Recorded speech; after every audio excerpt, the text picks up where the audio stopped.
lectura y ver otra cosa distinta. Vamos a hacer lectura en Mateo, en el capítulo 2. Si leemos el título, ya verán cómo es algo muy famoso. Y dice el título, la visita de los magos. Un poquito el rever fuera, por favor. La visita de los magos, y hacemos lectura. Dice, cuando Jesús nació en Belén de Judea, en días del rey Herodes, vinieron del oriente a Jerusalén unos magos diciendo, ¿dónde está el rey de los judíos que ha nacido? Porque su estrella hemos visto en el oriente y venimos a adorarle.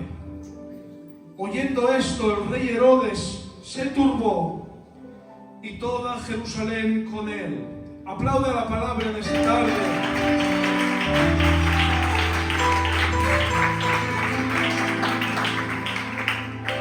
Gloria al Señor. Amén.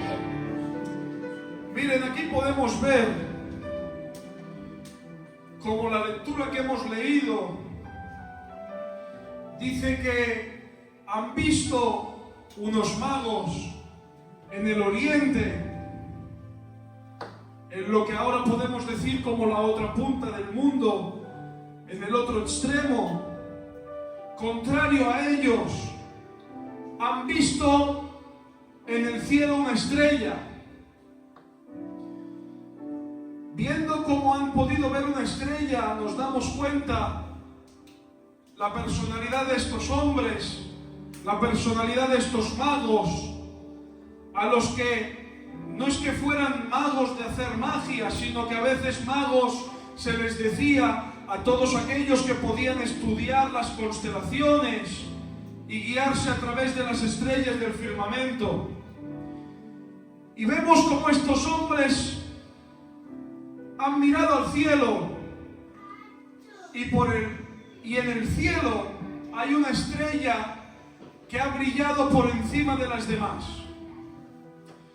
Vemos que han visto una estrella y esta es la estrella de Belén, la estrella que han hecho servir como guía para llegar a donde estaba el niño, para llegar a donde estaba Cristo. Vemos como si damos unas páginas anteriores, vemos como todo empieza a través de un ángel que se ha presentado en casa de Elizabeth y Zacarías. Ha anunciado un nacimiento a una mujer la cual no podía concebir. Ese nacimiento se trataba de Juan el Bautista, primo de Jesús, podemos ver a través de la palabra. Vemos como un ángel mismo es el que ha anunciado este nacimiento. Pasados 6 meses de esta noticia, el mismo ángel se ha presentado ante María y ha dado las buenas nuevas de otro nacimiento a otra mujer, la cual no podía dar a luz. No es que no pudiera dar a luz, pero ella estaba aún, para que nos entendamos, de novios con su marido. Por eso la llaman la Virgen María. Pues ha anunciado el ángel a María y ha anunciado el nacimiento, pero no de cualquier niño, sino el nacimiento de nuestro Dios hecho hombre. Vemos como este nacimiento no ha sido cualquiera, porque vemos como en aquel tiempo dice que había un edicto donde todo el mundo tenía que empadronarse. Muchas veces nombramos a Dios y decimos Jesús de Nazaret, porque de allí es de donde era. Muchas veces podemos hablar de Jesús y decimos el carpintero de Galilea, porque esa es la ciudad que lo cría, esa es la ciudad de donde es él y su padre. Pero vemos como ha venido un edicto el cual han tenido que empadronarse por orden del gobernador y han tenido que subir de Galilea hasta la ciudad de David, que se llama Belén. Por eso vemos como Jesucristo nació en Belén, porque dicen que yendo a empadronarse de Galilea a Nazaret, María se ha puesto de parto. Mientras se ha puesto de parto, han buscado el mesón, han buscado el lugar donde poder dar a luz de una forma decente, pero no dándole sitio en el mesón, dice que lo ha envuelto en pañales y lo ha puesto en un pesebre. No solo queda ahí, sino que este nacimiento podemos ver como no es un nacimiento cualquiera, porque podemos ver como un ángel mismo. Dice que había en esa región unos pastores que dicen que velaban y guardaban las vigilias de la noche para proteger a su rebaño, porque de eso se trata, de no solo los pastores, sino los que tenemos gente a nuestro cargo, los que tenemos de nuestro rebaño, que es nuestra familia, que guardar y vigilar las vigilias de la noche para que no venga un lobo y venga devorando aquello que tenemos bajo nuestro control. Dice que se ha anunciado a estos pastores un ángel y hemos visto como no ha sido un nacimiento cualquiera, sino que este nacimiento era el de Cristo, el nacimiento de nuestro Salvador. Vemos como pasados los días, para entrar en materia, para entrar en la historia donde vamos a llegar, dice que cumplidos los 8 días, ese mismo niño que nació en un pesebre, lo han traído ante el templo. Y vemos como en el templo dice que había un hombre llamado Simón, piadoso y justo, el cual hacía oraciones al Señor y el cual en su oración estaba que viniera un Salvador. El cual en su oración estaba que viniera un rey, pero no un rey como Herodes, sino el verdadero rey. Dice que se ha presentado el Espíritu Santo ante ese hombre y dice que tomando el niño lo ha levantado y ha tenido que hacer una oración por él, presentándolo como el Salvador tanto esperado. Con eso estamos viendo, porque ¿saben algo? Vivían en ese tiempo ante la ley. Estaban sin haber escuchado palabra de Dios durante 400 años. Vivían regidos por la ley. Y vemos como la ley premiaba aquello que hacías. La ley era algo que se justificaba por medio de obras.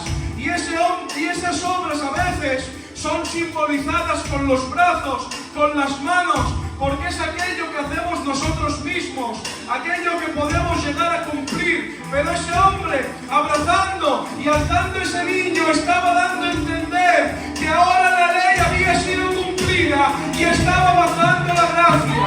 Ahora la ley había sido sellada y aquel que tenía entre brazos era el Salvador tanto esperado. Mientras ocurre todo eso, vamos donde nos hemos quedado, en otra parte del mundo. En otra parte del mundo hay unos magos que mirando al cielo han contemplado una estrella. La estrella que anunciaba el camino hacia el Salvador. Esos hombres, posiblemente viendo una estrella, nos podemos preguntar, y es una de las incógnitas, nos podemos preguntar cómo podían desde otra parte del mundo saber que esa estrella es la estrella profetizada que los llevaría ante Dios, saber que esa estrella sería la que los llevaría ante Jesús. Dicen los historiadores que esos magos posiblemente podrían ser de Persia, podrían ser hombres que hubieran estado en aquella Babilonia, no que hubieran estado, pero sí que les hubieran llegado las enseñanzas que aquel Daniel hizo cuando estuviera deportado. Porque no entendemos el por qué Aleluya. Ustedes estén aquí, no se preocupen de los niños, que nada más falta que con los pocos que somos miremos a otro lugar. Esos hombres han visto una estrella y han tenido claro que esa estrella era la estrella que guiaba hacia Jesucristo. Pero ¿cómo han podido saberlo estando tan lejos? Y hay teorías de que si fueron a través de las enseñanzas, a través de las profecías que el profeta Daniel hizo en sus tierras. He leído que también pueden ser descendientes de Balaam, el cual sale en el libro de Números, de los primeros libros de la Biblia, profetizando la estrella de Jacob, que es la estrella de Belén. Pero, aunque no se sepa la causa asegurada del por qué sabían que esa estrella guiaba hacia Jesús, entramos en materia y entramos en el mensaje. Y es que esos hombres deciden, ante lo que están viendo, llevar a cabo aquello que saben. Porque no se trata solamente de saber, se trata de levantarse y hacer aquello que saben. Han visto una estrella en el cielo y no se han quedado tranquilos contemplando si es la estrella que lleva hasta Jesús. Han visto la estrella y lo que han hecho ha sido levantarse, ha sido empezar a tomar provisión, empezar a tomar regalos, empezar a tomar reservas, y han tomado un camino largo, posiblemente cansado, posiblemente difícil, pero viendo la estrella han decidido actuar. Porque por mucho que sepas, si no actúas y te levantas, no hay niño a que llegar. Y hemos visto cómo han tomado postura. No se han quedado quietos ni parados. Se han levantado y han acudido. Y a veces hablamos acerca del nacimiento, acerca del pesebre, acerca de los magos. Pero qué importante es la estrella en esta historia.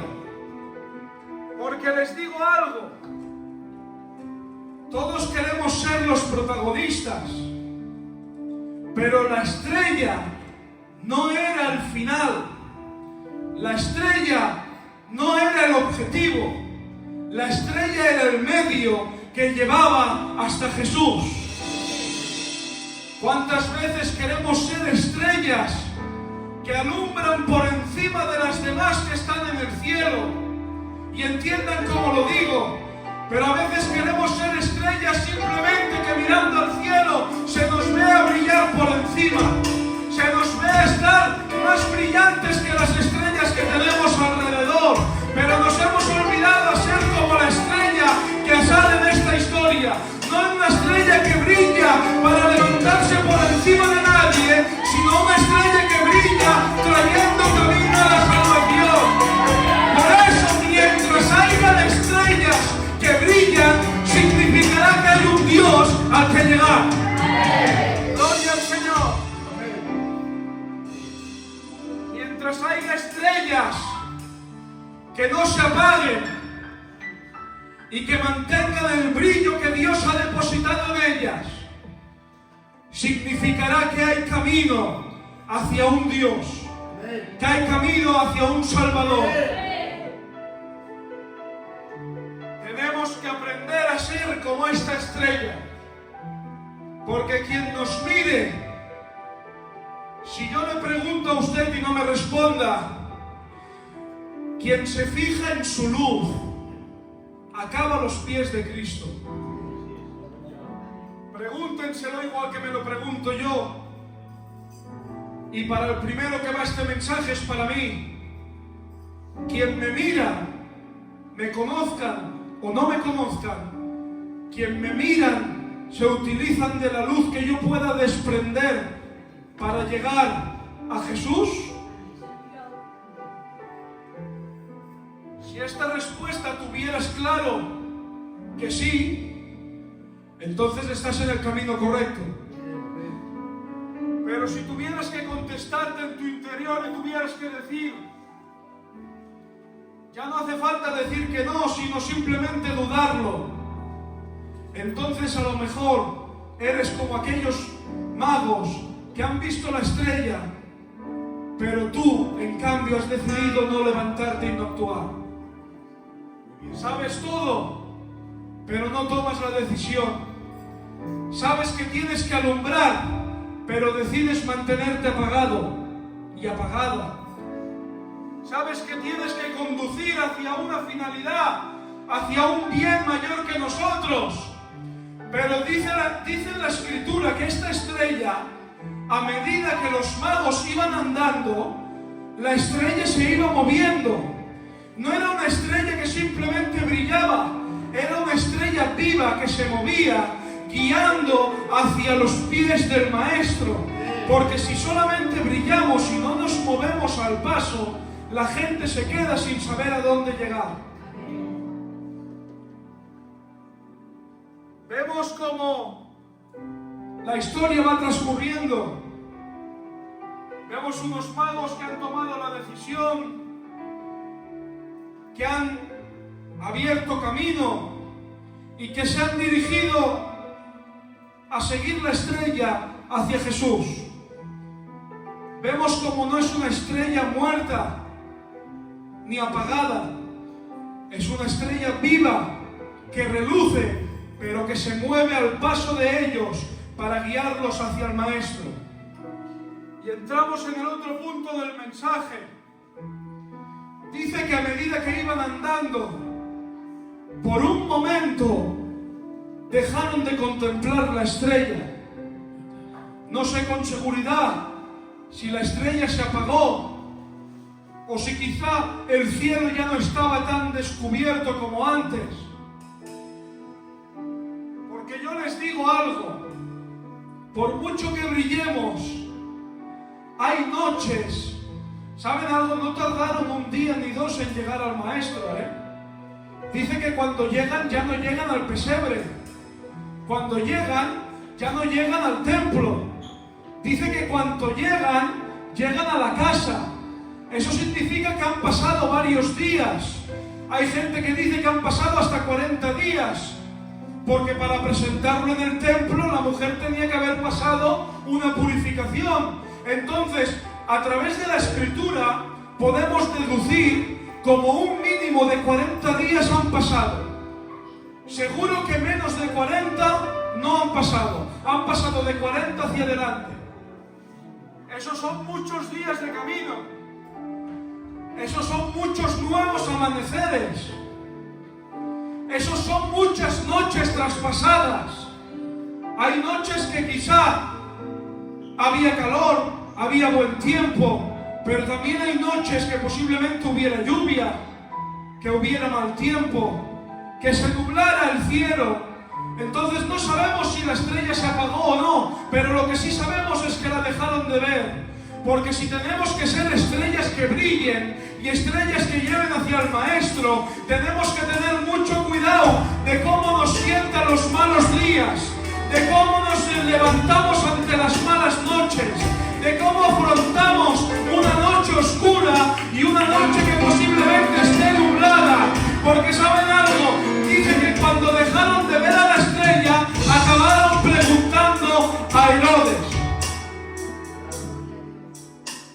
Y es que así tenemos que ser nosotros, estrellas que no dejen de brillar, porque si en algún momento dejas de brillar, la gente corre el peligro de que quien se fijaba a ti acabe hablando con Herodes. Y eso es un gran peligro. Si se fijan en mí y conduzco hasta Cristo, gloria al Señor. Pero si se fijan en mí y porque pasa una mala noche, porque quizá la noche se levanta oscura, aquellos que se fijan en mí ya no llegan al Maestro, sino que llegan al palacio, ya no llegan al pesebre, sino que llegan al trono, y preguntando a aquel que tiene el trono verdadero, acaban preguntando al que tiene el trono falso. Acaban preguntando a Herodes,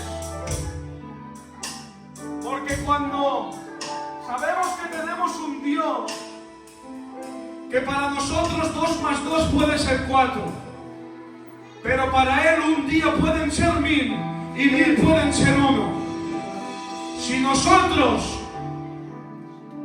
nos apagamos, Vemos como en cuanto dejan de ver a la estrella, empieza a actuar su lógica humana. La lógica espiritual te hace ver a la estrella y saber hasta dónde tienes que ir. Pero cuando por lo que sea dejas de ver a la estrella, empieza a salir nuestra propia lógica, nuestro propio entendimiento. Y la lógica, ¿saben qué les decía? Que si buscaban un rey, lo normal era encontrarlo en un palacio. Ante su lógica humana, al dejar de ver la estrella, llegamos a lo que hemos leído. ¿Dónde está el rey de los judíos? Venimos a adorarle porque hemos visto su estrella. La hemos visto, pero no la estamos viendo. Y hay que ir con mucho cuidado. Ya no solo nosotros, sino de aquellos que nos siguen y que están a nuestro cargo. Porque Herodes no es como el verdadero rey. El verdadero rey vienes afligido y puedes salir contento. El verdadero rey vienes enfermo y puedes salir sanado. El verdadero rey puedes venir perdido, pero él dijo que era el camino. El verdadero rey puedes venir viviendo de mentiras, pero él dijo que era la verdad. Ante el verdadero rey puedes venir aparentemente muerto, pero él tuvo que decir que era la vida. Por eso mucho cuidado, porque si no acabas ante el verdadero y acabas ante Herodes, dice que él viene a matar, hurtar y destruir.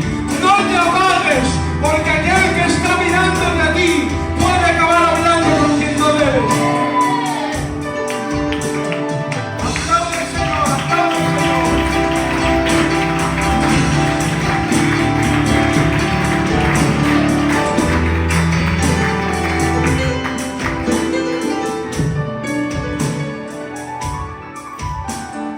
Vemos cómo se ha levantado la estrella, se han anunciado los nacimientos, han nacido, lo han visto los pastores, lo han presentado al templo. Esos hombres han ido avanzando, han ido haciendo camino, y ahora llegamos al principio de la lectura. Han llegado a la casa donde está Jesús, porque dice que Herodes quiso indagar, preguntó acerca de quién había nacido, quién era el rey de aquellos que estaban hablando. Quiso indagar y dice que en secreto les quiso hacer una trampa diciendo: cuando os enteréis de dónde está, decírmelo, que yo también iré y le adoraré.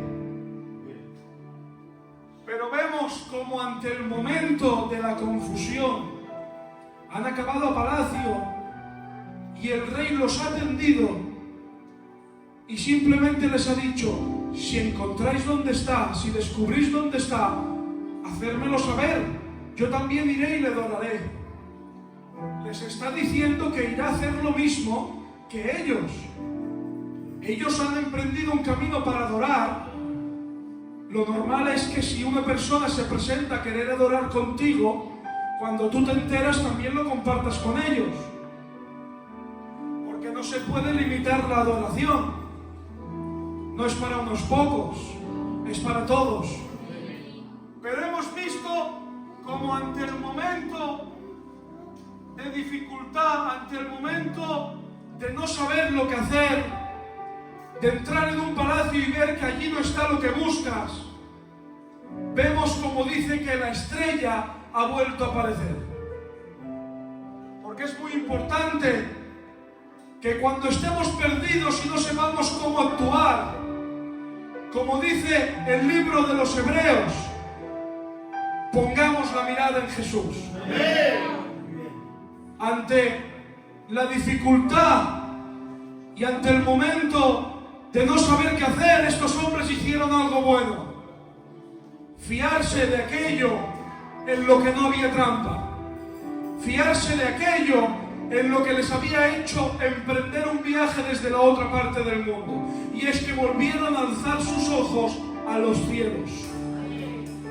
Y es que cuando estés desesperado, no mires en tu propia fuerza, no mires en tu propia lógica, pues vemos que tu propia lógica te puede llevar donde no toca. Cuando no sepas qué hacer, cuando tengas algo por delante que no sabes cómo va a terminar, cuando tengas algo por delante que ves que vas a estar a punto de caer en la trampa del enemigo, no quieras seguirte de lo que sabes, no quieras seguirte de lo que dices, vuelve a levantar tu mirada al cielo y allí estará la estrella que nos guía. ¡Aplaude al Señor!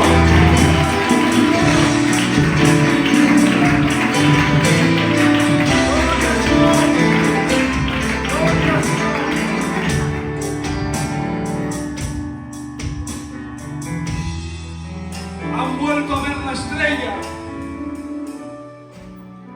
hasta que dice que la estrella se ha detenido. Recordamos que la estrella iba al paso suyo, pero dice la palabra que se detiene, y se detiene encima de la casa de Jesús. Vemos como dice el verso 11 de Mateo, del capítulo que hemos leído. Dice, y al ver la estrella se regocijaron porque la habían perdido de vista. Y al entrar en la casa, vieron al niño con su madre María. Y ahora vemos lo que hacen y en el orden que lo hacen. Dice que cuando han entrado, han visto al niño. Y cuando han visto al niño, dice que se han postrado, lo han adorado. Y una vez lo han adorado, han abierto y le han ofrecido los regalos. Y es que muchas veces queremos hacerlo todo a nuestra manera y queremos hacerlo todo como nosotros entendemos que se tiene que hacer y perdemos el orden adecuado de hacer las cosas. Dice que lo han visto, dice que se han postrado y que lo han adorado. Y es que muchas veces también queremos adorar y nos tenemos por adoradores y venimos al culto, cantamos una alabanza, yo toco la batería, ayudo a las hermanas cantando y haciendo coros y me pienso que eso es adorar. Y si me preguntan, soy un candidato que aquí sentado está adorando al Señor. Pero saben, y me pongo yo el primero, muchas veces quiero adorar, pero pocas veces antes de adorar me postro. Muchas veces quiero adorar, pero paso por alto lo primero que se tiene que hacer. Y es que antes de adorar, esos magos se postraron. No se puede adorar de pie, no se puede adorar como uno quiere, no se puede adorar como uno le gustaría. Para adorar hay que saber postrarse. Y una vez sabes postrarte, entonces puedes adorar. No se puede vivir como uno quiere. No se puede adorar de cualquier manera. Se han postrado y han adorado. Y una vez han adorado, han entregado. Otra cosa que a veces pasamos por alto. A veces queremos adorar sin postrarnos, pero otras queremos entregar sin adorar. ¿Y de qué vale que le entreguemos a Dios nuestro tiempo? Porque el tiempo que tenemos es un regalo de Dios, pero es un regalo que nosotros, para lo que nos tiene que servir, es para ese regalo que Dios nos ha dado, poderle presentar como un presente, como hicieron estos magos. El tiempo que tienes es regalado, es prestado. Por eso lo que tenemos que hacer es lo que Dios nos ha regalado, ponerlo a sus pies. Porque de gracia hemos recibido, también tenemos que darle gracia.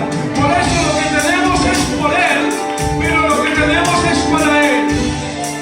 Y queremos a veces entregar, y le entregamos nuestro tiempo. Sobre todo la juventud. ¿Cuántas veces pasamos aquí más horas que en nuestras casas. A veces hasta despreocupamos, pensando que despreocupamos lo nuestro para ocuparnos de lo suyo. De tal forma que a veces, y me pasa a mí, me despreocupo tanto de lo mío que vivo desordenadamente. Y vivo queriendo entregar, Estoy aquí todos los días, estoy aquí todas las horas, y más tiempo tendría el día, y más tiempo haría cosas para entregar. Pero nos olvidamos que por encima de entregar hay un paso previo, y es que lo primero es postrarse, y antes de entregar se tiene que adorar. Entregamos tiempo, o tenemos que hacer una ofrenda especial, entregamos dinero, o nos ha ido bien alguna cosa, y como nos ha ido bien y Dios nos ha podido bendecir en algún trabajo, pues queremos agradecerlo, pues echando una buena ofrenda también. Y vivimos queriendo entregar, y es bueno y gloria al Señor, pero nos olvidamos de entregar sin adorar. Vemos como había dos mujeres. Una estaba escuchando a Jesús y la otra estaba limpiando la casa, preparando, haciendo la faena, trabajando. Y vemos como dice que hasta se turba y acaba diciendo: Señor, hasta que le tiene que decir afanada y turbada, porque se entregaba, quería tanto entregar, quería tanto llevar el control de todo, que una estaba postrada adorando y la otra simplemente estaba entregando. Por eso tenemos que saber el orden adecuado de las cosas. No puede adorar el que primero no se postra, y no puede entregar el que primero no adora. De nada sirve entregar mucho si tu vida no vive en continua adoración. Y lo digo muy rápido, pero entregan 3 presentes que todos saben cuáles son, ¿no? Dice que entregan oro, incienso y mirra. Vemos cómo estaba declarando algo. El nacimiento de Cristo sabemos que está profetizado. Sabemos que la palabra ya se ha hablado de Él. Y sabemos que es un Dios que dice que primeramente se anunciaba a los suyos. Pero ahora han venido estos hombres de Oriente.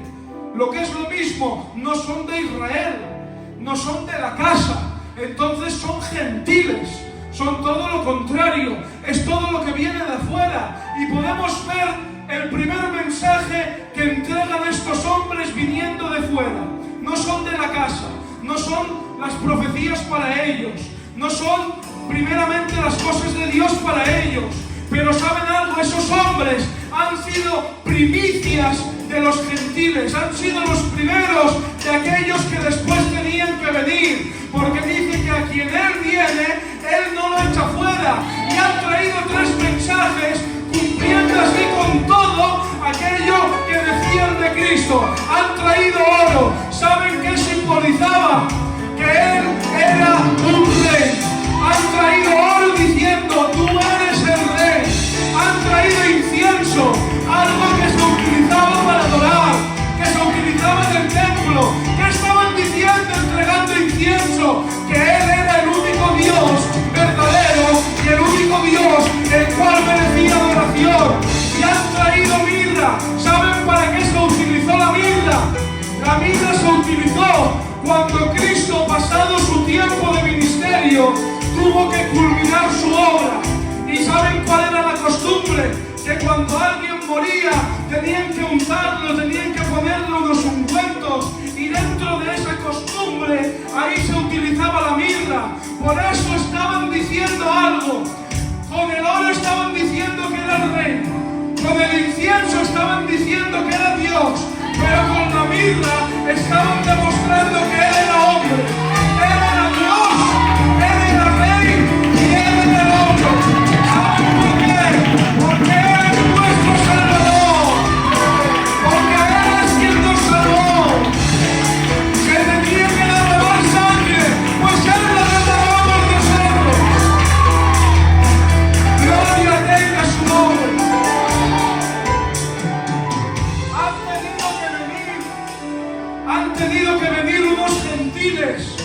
a demostrar los primeros que Él es Dios, que Él es Rey y que Él es hombre.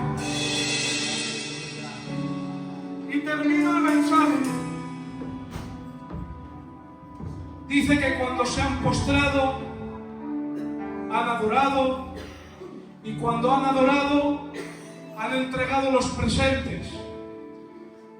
Y vemos que termina la historia diciendo que dice que se levantan para marcharse, para emprender el camino de vuelta. Y cuando nosotros terminamos con lo que tenemos que hacer y con lo que Dios nos lleva a hacer, lo más normal es volver por el mismo camino. Porque yo, para irme para casa, subo la calle Verdi, giro Ramón y Cajal y ya he llegado a mi casa. Pero para bajar a la iglesia, cojo Ramón y Cajal, giro calle Verdi y vengo a la iglesia. Somos personas que, si nos fijamos, hacemos el mismo camino para ir que para volver. Es algo humano, es algo natural. Lo normal de esos hombres es que cuando han terminado de hacer aquello que Dios les ha movido a hacer, de regreso vuelvan por el mismo camino. Pero por el mismo camino estaba el Herodes que habían dejado. Por el mismo camino estaba el Herodes que los había querido engañar. Y dice que, siendo revelado en sueños, les ha mostrado un ángel cómo han tenido que irse por otro camino.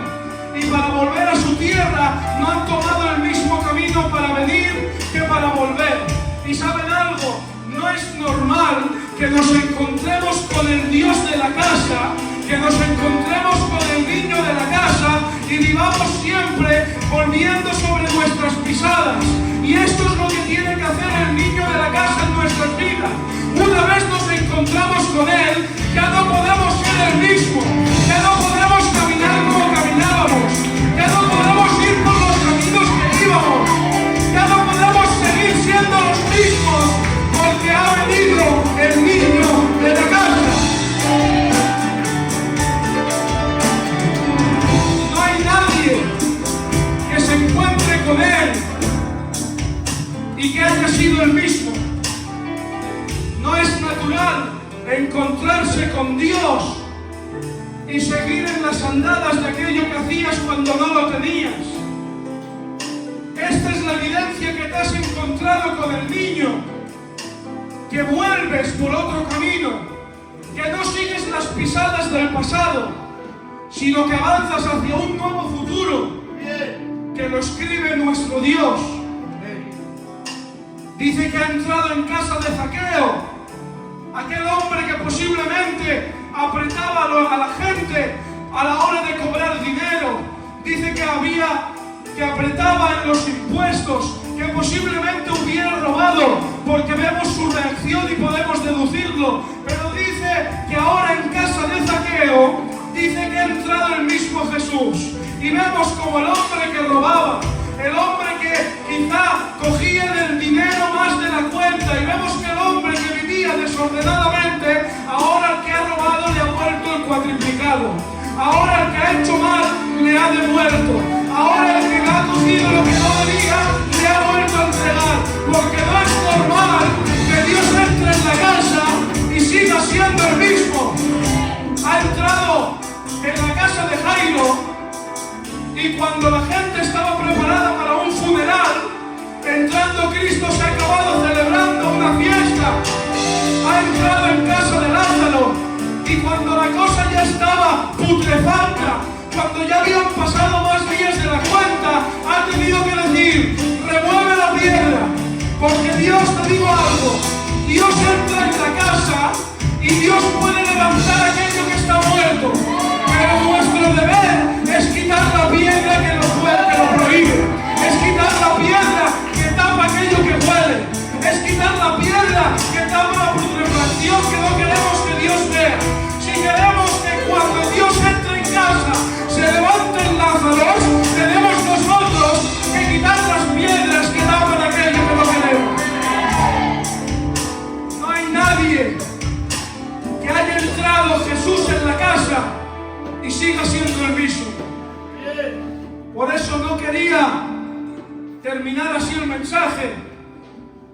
este mensaje lo terminaré con una pregunta al aire.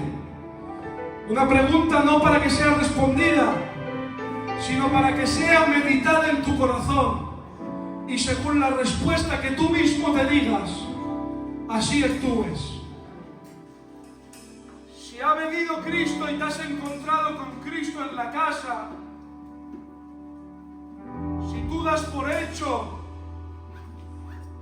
y proclamas que te has encontrado con el niño de la casa, ¿tú crees que puedes seguir andando por el mismo camino? Lo digo de otra forma y termino con esta pregunta. Lo digo de otra forma, perdónenme, porque va para mí el primero, pero el mensaje tiene que ser incisivo.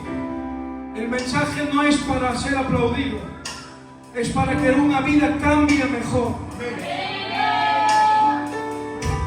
Si decimos, si vemos que nuestra vida camina igual que como caminaba antes, te dejo con esta pregunta. ¿Crees realmente que te has encontrado con el Dios de la casa? Aplaudan al Señor y que Dios les bendiga mucho.